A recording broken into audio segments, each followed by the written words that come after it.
尊敬的威廉·鲁托总统阁下，各位来宾、老师们、同学们，大家上午好。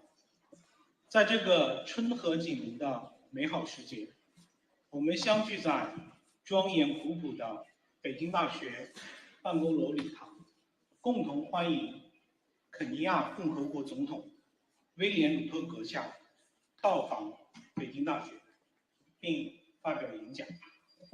下面，请允许我介绍来自肯尼亚共和国的嘉宾，他们是肯尼亚共和国总统威廉·鲁托阁下。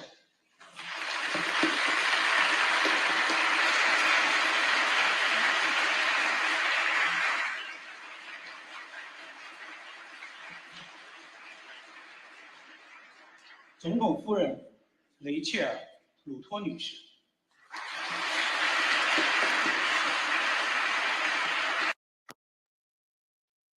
肯尼亚共和国首席内阁部长兼外长穆萨利亚·穆达瓦尼。And Minister of Foreign Affairs of the Republic of Kenya. Accompanying President RUTO are members of the Kenyan delegation visiting China.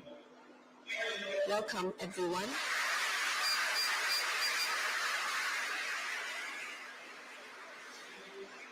The Chinese guests present today include Ambassador Extraordinary and Plenipotentiary of the People's Republic of China to the Republic of Kenya, Guo Haiyan. Deputy Director General of the International Cooperation and Exchange Department of the Ministry of Education, Zhao Lei. And representatives from the Ministry of Foreign Affairs and Ministry of Education of China. Representatives from Peking University include Secretary of the Party Committee and Director of the University Council of Peking University, He Guangcai. President of Peking University, Gong Qihuang.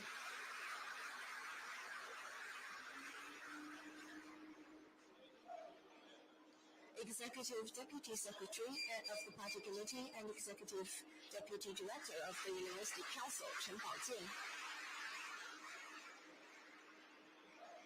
Deputy Secretary of the Party Committee and Deputy Director of the University Council, Hu Hao.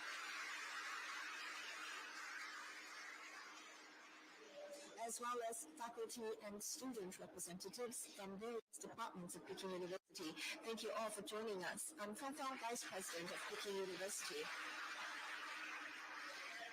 First, I'd like to invite Academician Gong Qihuang, President of Peking University, to deliver a welcome address.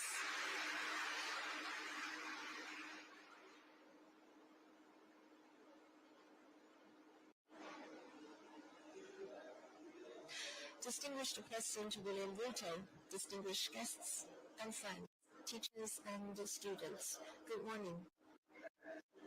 It is a great honor for us to welcome President William RUTO of the Republic of Kenya to Peking University in this vibrant spring day at Yuanyuan. Here, on behalf of all the faculty and students of Peking University, I would like to extend a warm welcome to President RUTO and all the distinguished guests present here today. Despite the geographical distance between China and Kenya, the historical ties between our peoples date back to the ancient maritime Silk Road. Over 600 years ago, Chinese navigator Zheng He led a fleet to the coastal regions of present-day Kenya, writing a chapter of friendly exchanges between our nations. Today, the relations between our two countries is flourishing, with comprehensive strategic partnerships steadily advancing, political mutual trust continuously strengthening, and international cooperation becoming increasingly close. It has yielded fruitful results in the joint construction of the Belt and Road Initiative. President Xi Jinping has highly praised the China-Kenya relationship, stating on multiple occasions that the two countries are at the forefront of China-Africa cooperation, bringing benefits to our peoples and setting an example for China-Africa cooperation. Peking University has long valued cooperation with Kenya and other African countries. We have established an African Studies Center offering courses in African languages such as Swahili to cultivate professional talents.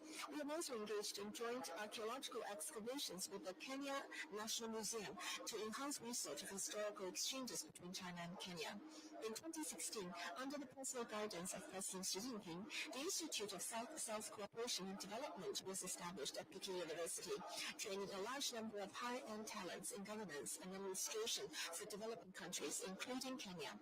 Peking University actively participates in various activities under the UNESCO Priority Africa Program, hosts an Africa-themed sub-forum at the Beijing Forum, and co-initiated projects such as the African Girls Health Education Program to deepen exchanges and cooperation with various sectors in Kenya. President RUTO has long been a champion of the education cause, actively promoting education accessibility and fairness during his tenure as Minister of Higher Education, emphasizing international educational cooperation. After assuming the presidency, he proposed the bottom-up economic transformation agenda dedicated to improving people's livelihoods and national modernization. These efforts align closely with China's development philosophy. Looking into the future, we look forward to joining hands with Kenya to deepen cooperation in education, technology, cultural exchanges, and other fields to contribute wisdom and strength to the modernization of countries in the global south. In conclusion, let us once again warmly welcome President RUTO's visit to Peking University.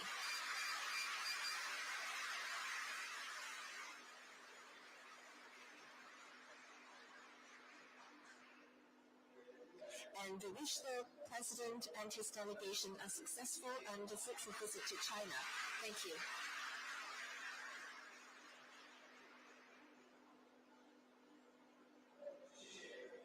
Thank you, President Gong. As he just mentioned, Peking University has a long-standing friendly cooperation with the higher education sector in Kenya, and we are committed to further strengthening the friendship and comprehensive cooperation between China and Kenya. Next, please allow me to provide a brief introduction of our keynote speaker.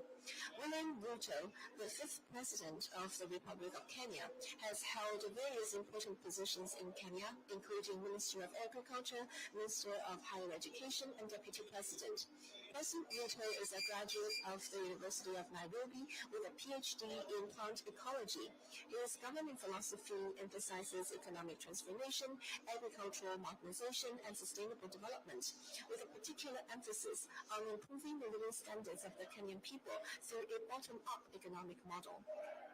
On the international stage, President RUTO has actively promoted cooperation between Kenya and various countries around the world, particularly emphasizing the strategic comprehensive partnership between Kenya and China.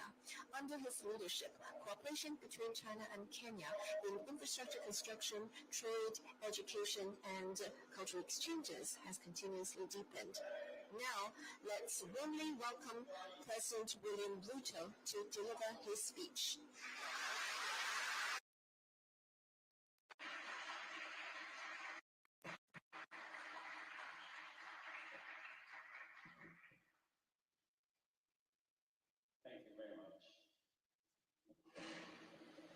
Professor He Hongqiu, Chair of the University Council, the President of Peking University, Professor Gong Yuhyuan, the management and faculty of the university, dear students, distinguished guests, ladies and gentlemen. On behalf of the people of Kenya, let me express my deep gratitude for the honor and privilege to address this iconic and top-ranked university, which is not only one of China's most historic and prestigious universities, but also a global citadel of intellectual vibrancy, academic excellence, and groundbreaking research. From its founding in 1898, as a symbol of reform to its pivotal role in shaping China's intellectual and academic identity, Peking University has consistently stood at the vanguard of rigorous scholarship and public service.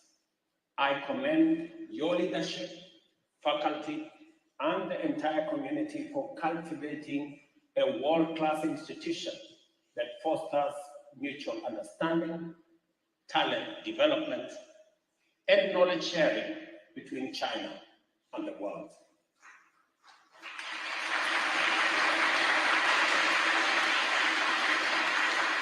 Peking University has played a pivotal role in China-Africa educational relations, having educated over 4,000 African students since 1956, including many from Kenya.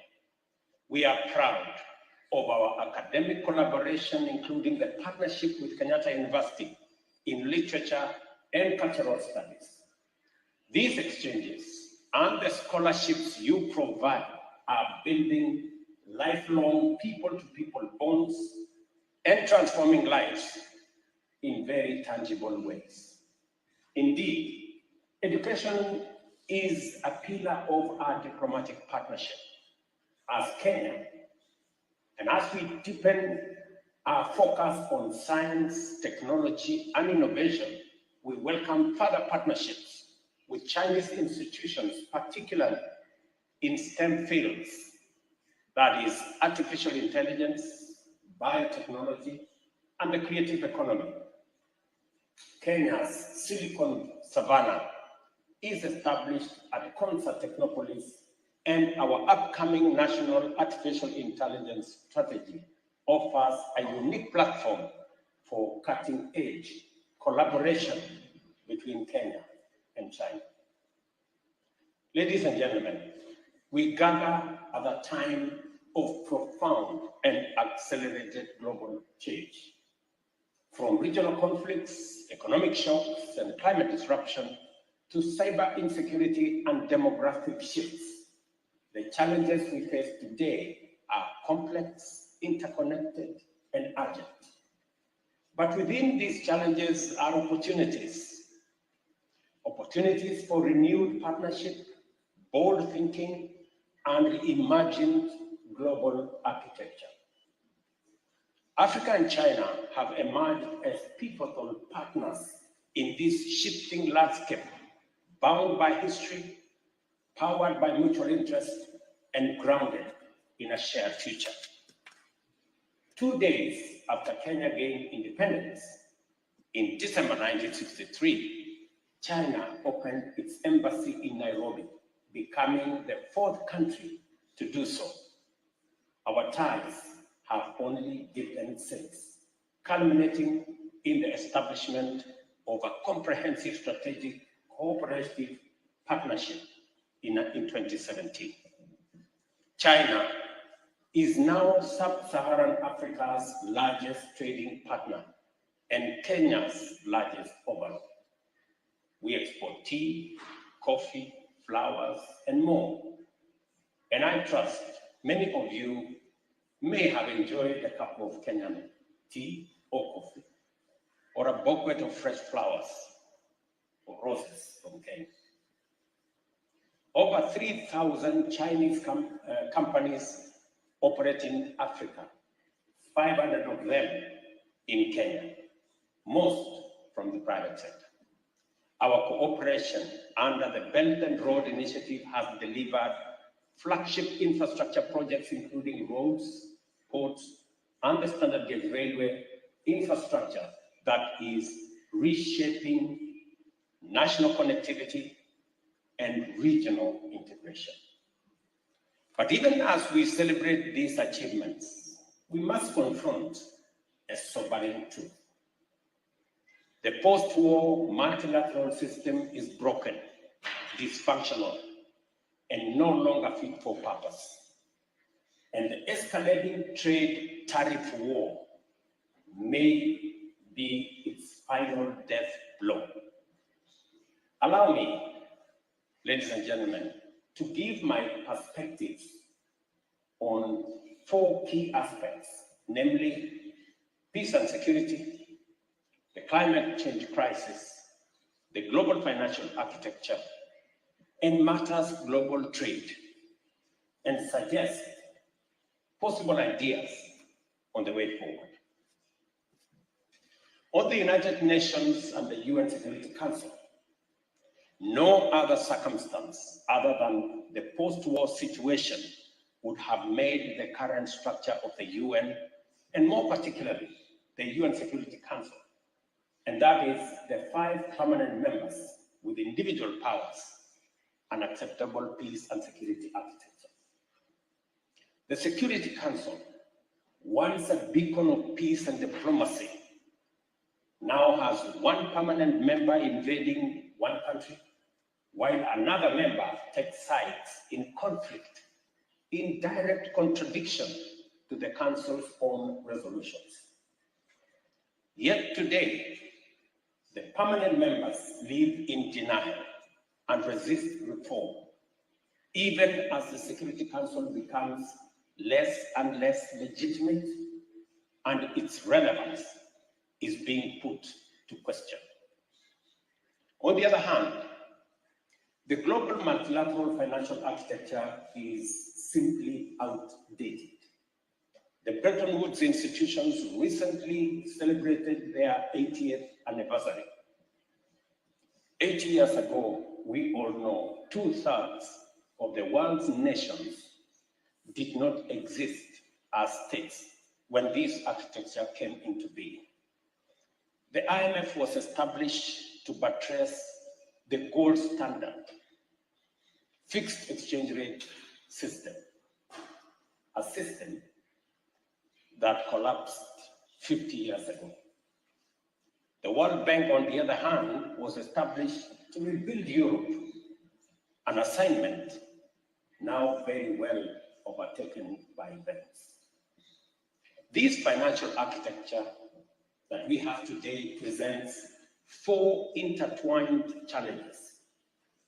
Number 1, the challenge of liquidity or financial safety net for the multiple and persistent climate and economic shocks that we face today. Secondly, inadequate finance for development and climate action. And number 3, cost of capital, what we are calling the great financial divide. And lastly, the problem of recurring debt crisis in developing countries, which is a consequence of the first 3. The climate crisis is perhaps the most urgent and existential challenge of our time. Africa, despite contributing the least to global emissions, bear the greatest burden through floods, droughts, displacement, and food insecurity. We have scientific consensus that these extreme weather events are human-induced.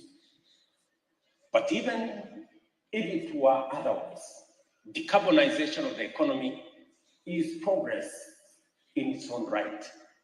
Conservation of nature and clean air are desirable ends in and of themselves.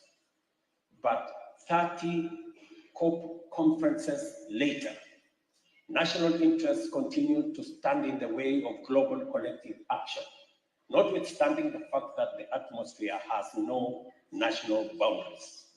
we continue, in my opinion, to play dice with nature.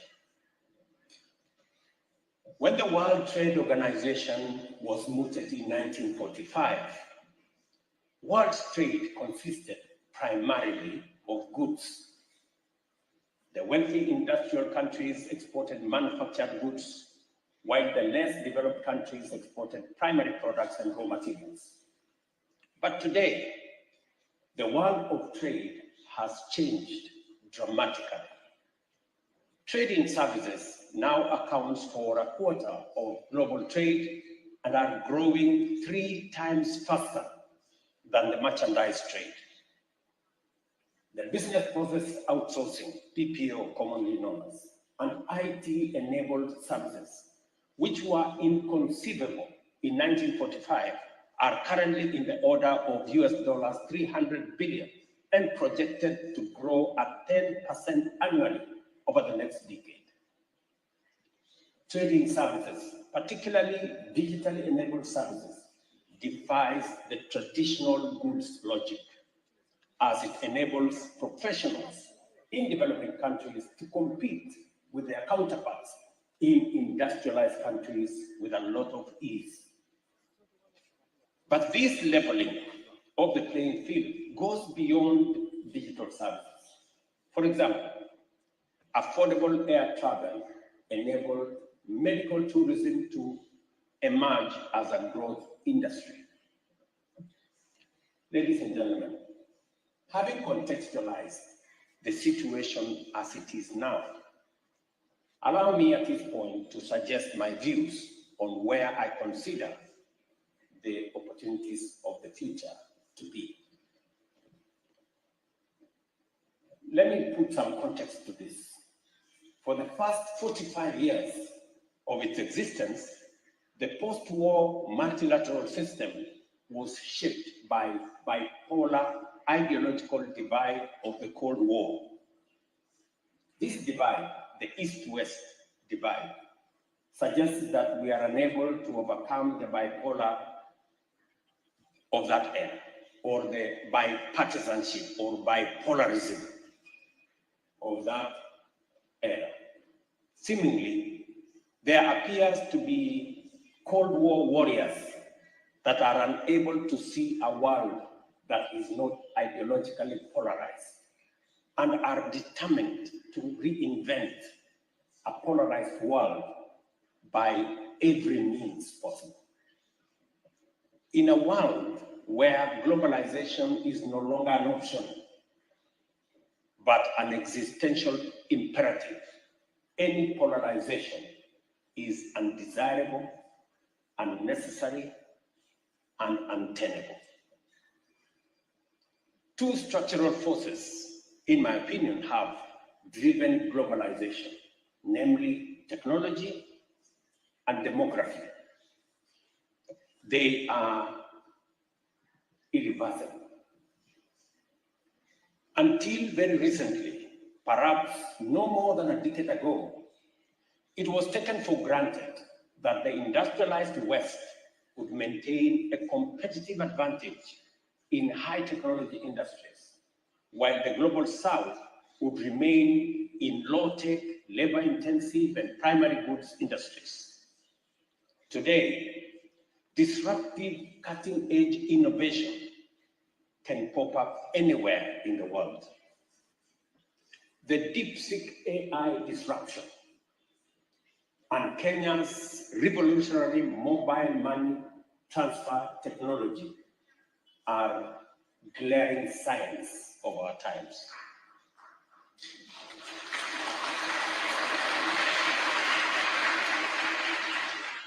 Additionally, there is a saying that demography is destiny. Economic development cannot be divorced from demographics. It is people who produce, and it is people who consume or provide a market.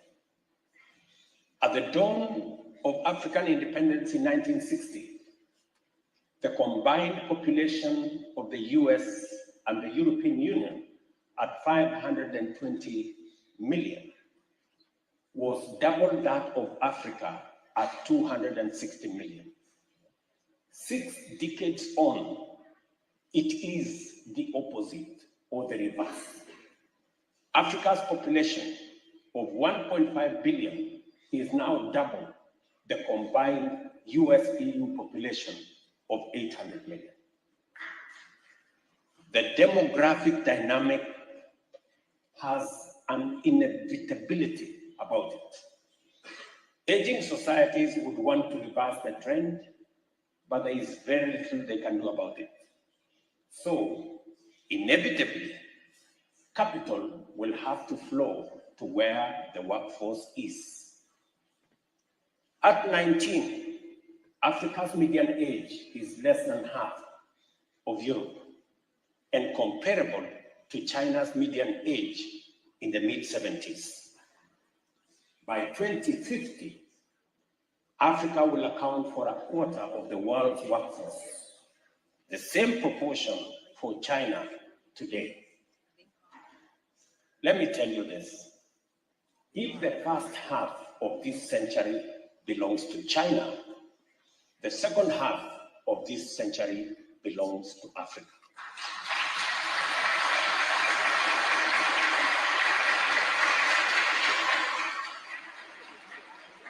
We must therefore imagine a new peace and security architecture, one rooted in democracy, equity, transparency, and equal representation. It is my view that the security architecture of the world should be representative of the 5 continental blocks, that is the Americas, Europe, Asia Pacific, and Africa and Middle East, with equal representation for each of the regions. Seeing as Europe already has 3 members, France, the UK, and Russia, it seems reasonable to all of us that the membership for each region be set at 3, so that we end up with a total of 12 permanent members. Such a council would better reflect today's geopolitical realities and uphold the principle of sovereign equality among nations. On the other hand, global opinion is divided on whether the current international financial architecture can be reformed. Many people tell me it cannot. My view is that as difficult as it is still easier to reform this financial architecture, even though the latter would be a better option. At the heart of the Bretton Woods institution is a fundamental issue. These are shareholder institutions. At the time they were formed, the shareholders were also the primary stakeholders and beneficiaries. Both the World Bank and IMF have evolved into development finance institutions, but the ownership and power remains with the wealthy countries that they no longer serve. The interests of the shareholders and stakeholders and beneficiaries are at great variance almost all the time. This anomaly became apparently glaring during the IMF SDR issuance, where 64% of allocations ended up in wealthy countries that did not need liquidity support. The poorest countries, which needed it most, received only 2.4%. That is the extent of disconnect between the shareholders' interests and the stakeholders and beneficiaries' interests. There are many reforms required of these institutions, but I believe that the most consequential is governance changes that will transform them into independent, apolitical global institutions, insulated from the national interest of their shareholders. And you know what? This requires no more than adopting modern corporate governance best practice. The shareholders should elect directors, and the directors should appoint and supervise competent professional management. Just as simple as that. I believe reform, not abandonment of multilateral system, is the path into the future. Let me go back to climate change. The inaugural Africa Climate Summit held in Nairobi in September 2023 resolved, and I quote, to urge world leaders to rally behind the proposal for a global carbon taxation regime, including a carbon tax on fossil fuel trade, maritime transport, and aviation, end of quote. This principle is accepted at the national level and is implemented through carbon taxes, subsidies to green energy, and national emissions trading systems. Yet, we continue to resist taking this to its logical conclusion, that is, having a global carbon taxation regime. However, I take note that recently, in fact, earlier last month, the International Maritime Organization adopted a global emissions tax, meaning that this reality is beginning to dawn, that is the way to the future.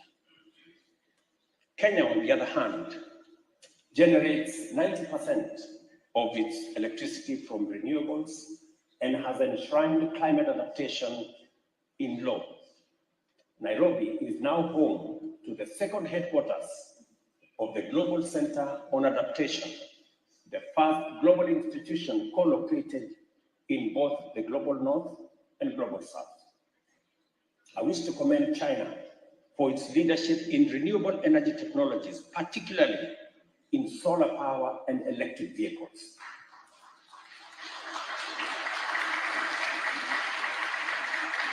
Without China, many of these technologies would remain unaffordable for much of the developing world. Today, solar panels, e-bikes, and electric buses are commonplace in African towns. This is what meaningful South-to-South cooperation should look like. Ladies and gentlemen, as the world's trade system evolves, we must update our assumptions. While the language of international trade is framed on issues of trade between countries, much of trade now occurs within international supply chains of global cooperations. Actual trade flows are captured in export and import data, provide a very limited, maybe even distorted view of international trade. Let me share one perspective. Apple Corporation reported US dollars 391 billion sales in 2024, of which America's contribution of US dollars 167 billion, while the rest of the world contributed 224 billion of that 391 billion. In effect, more than 2/3 of its market is outside the United States.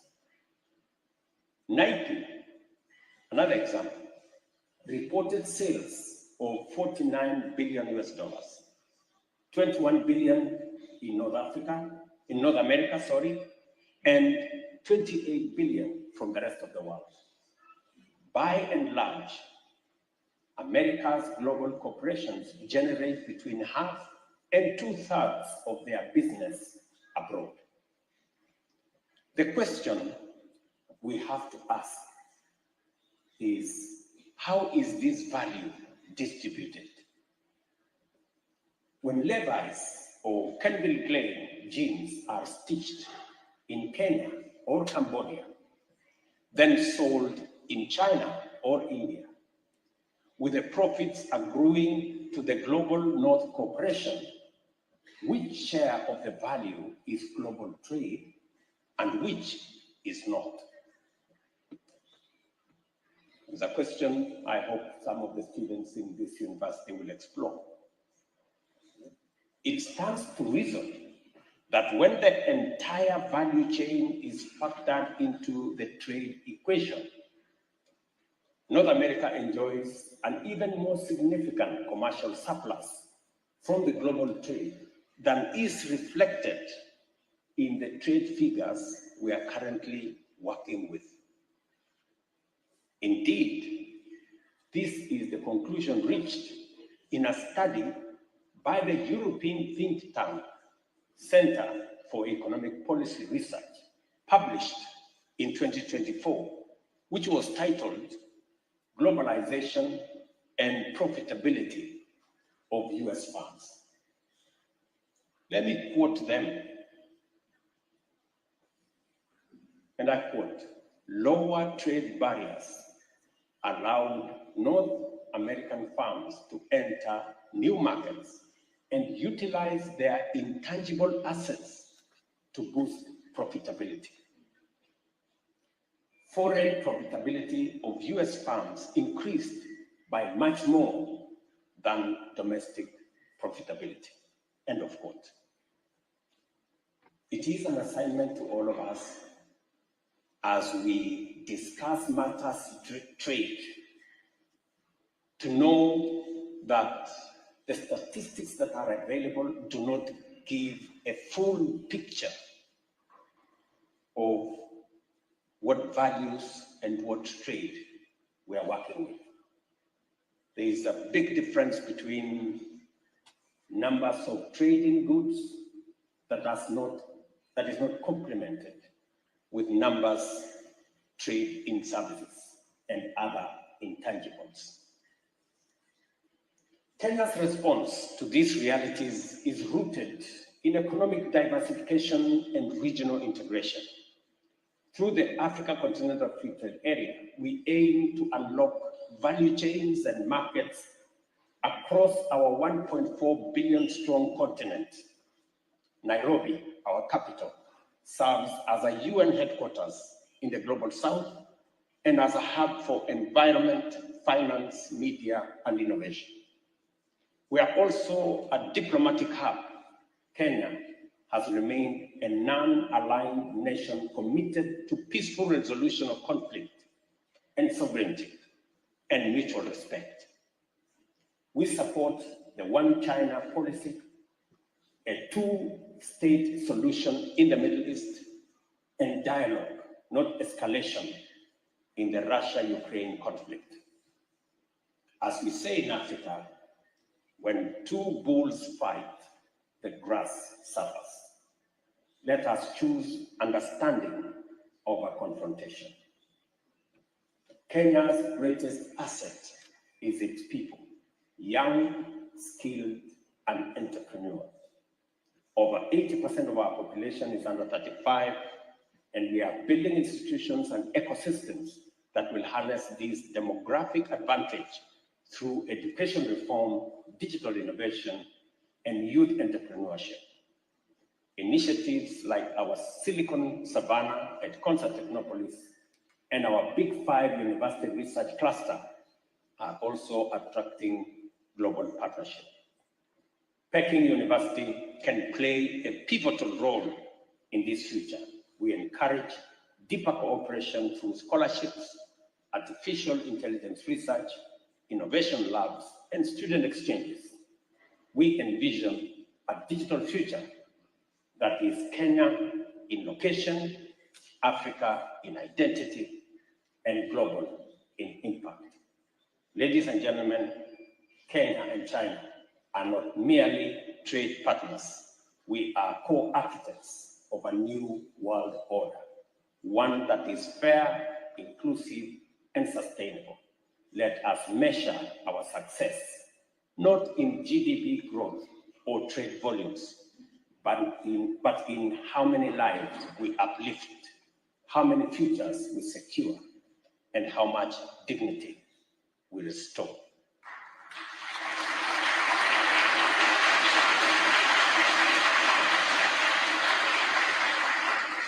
This visit, as the first African state visit to China this year, mirrors my 2024 visit to the United States, the first African state visit there in 15 years. Perhaps, symbolically, Kenya can serve as a bridge between East and West, North and South, in an era of deepening geopolitical tensions. Let this be our shared legacy that China and Africa, through trust, vision, and partnership, help to build the foundation for a 21st century multilateralism that serves all humanity. I thank you.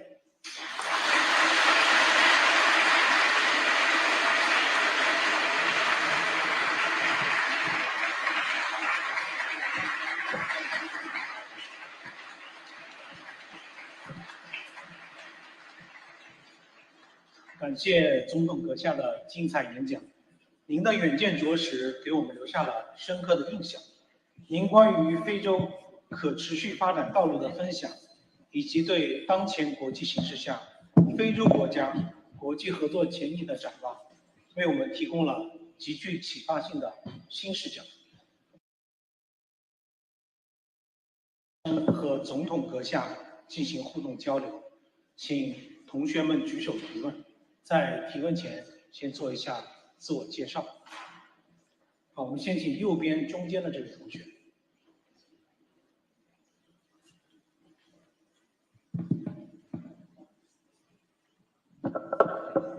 Good morning, Mr. President. I'm Zhang Yang. I'm a PhD student at National School of Development. Thank you for the enlightening speech. I have learned a lot. And, climate change is now becoming a major challenge for all countries, including China and most countries in Africa. And so I wonder, what is your plan to fight against the climate risk, and especially extreme weather? And how would you like to deepen your cooperation on climate with China in the future? Thank you.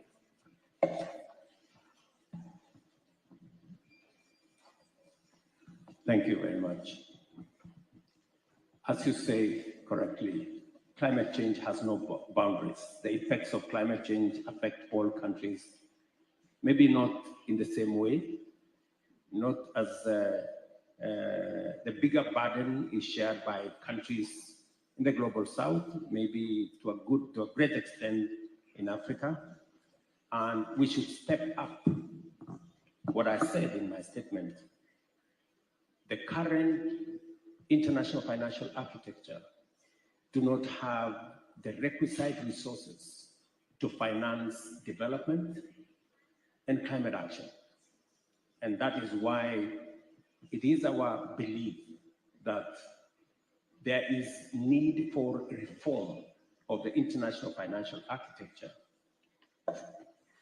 to be in tandem and to synchronize the international financial architecture with the realities of today, that we have serious shocks that come as a result of climate change, droughts, floods that result in serious devastation in many parts of the world. And there is no adequate resources to be able to mitigate the effects of serious climate effects on countries, especially those in the global south. And therefore, it is our push, and we're very happy that we are making progress to the realization that there is need to have a financial architecture that is sensitive and responsive to the realities of the moment. It is our considered view that beyond the reform of the financial architecture is new sources of funding, new sources of raising resources to finance development and to finance climate action. And that is why we're saying there is need for us to look at carbon taxation. And finally, is to engage in adaptation, making sure that we mitigate the effects of climate change. It is the reason why we're working with China and other partners in climate action, and the contribution of China in the fields that I have said, in generation that is generation of energy, that is clean energy using solar panels, the reduction of use of carbon footprint using e-vehicles is a significant contribution towards managing the effects of climate change, and therefore the partnership between Africa and Kenya, for that matter, and China is significant in both mitigating the effects of climate change, raising the necessary resources, and making sure that we engage in adaptation all the way to managing the environment.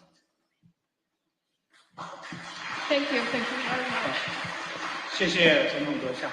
由于时间关系呢，我们提最后一个问题，我们把这个机会留给我们的留学生代表，请中间靠左的那位同学。Thank you. I'm Lichuma Clinton from Kenya. I'm a beneficiary of China-Kenya bilateral ties. I have a scholarship through the UTA party and the CPP party. I got a scholarship from Ofcom, and I'm doing masters in public policy ending in July. My question is, what are African leaders doing in terms of reverting, because we are more dependent on resource-dependent economies rather than knowledge-based economies? And how are African leaders going to negotiate for, with international partners for better, equitable, and mutual benefits for both parties? Thank you. Thank you very much. You're right, and I spoke in my statement, if you followed my statement, the knowledge economy, the economy, the future of trade is not necessarily going to be trading goods or products. The future is going to be trade in services. That is where growth is significant.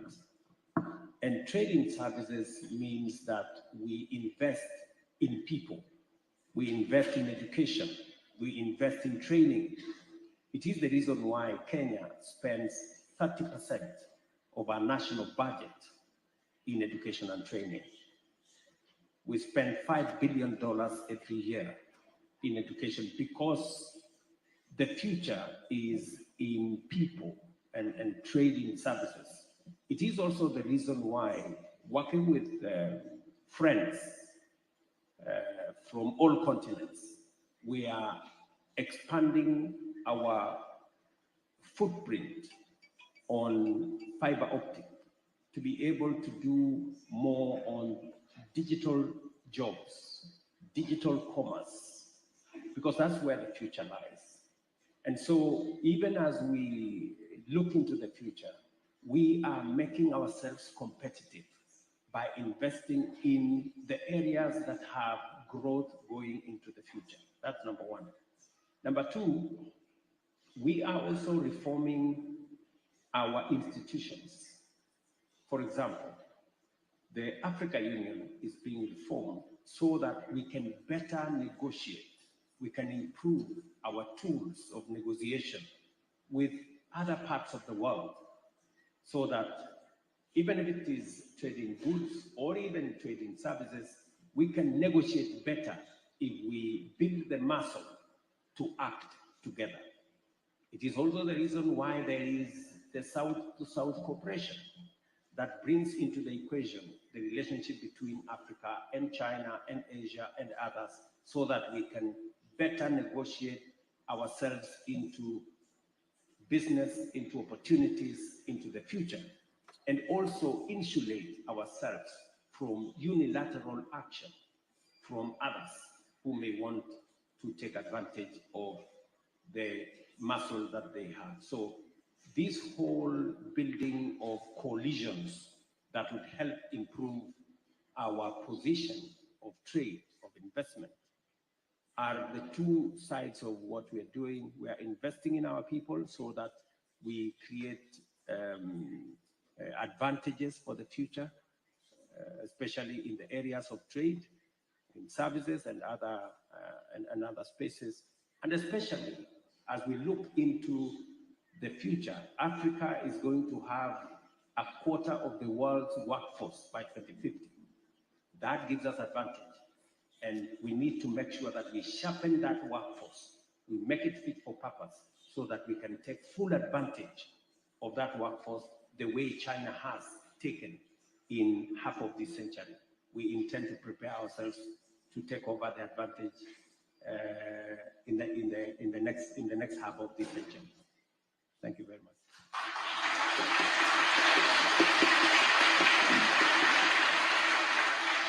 再次感谢总统阁下对同学们提出问题所做出的富有洞见的解答。您的分享不仅拓宽了我们的国际视野，而且加深了我们对肯尼亚发展现状和前景的理解。我们相信今天的交流将成为北京大学与肯尼亚进一步深化合作的重要契机。我们期待未来有更多的机会与肯尼亚各界加强交流，为深化中国同肯尼亚关系、构建新时代全天候中非命运共同体做出贡献。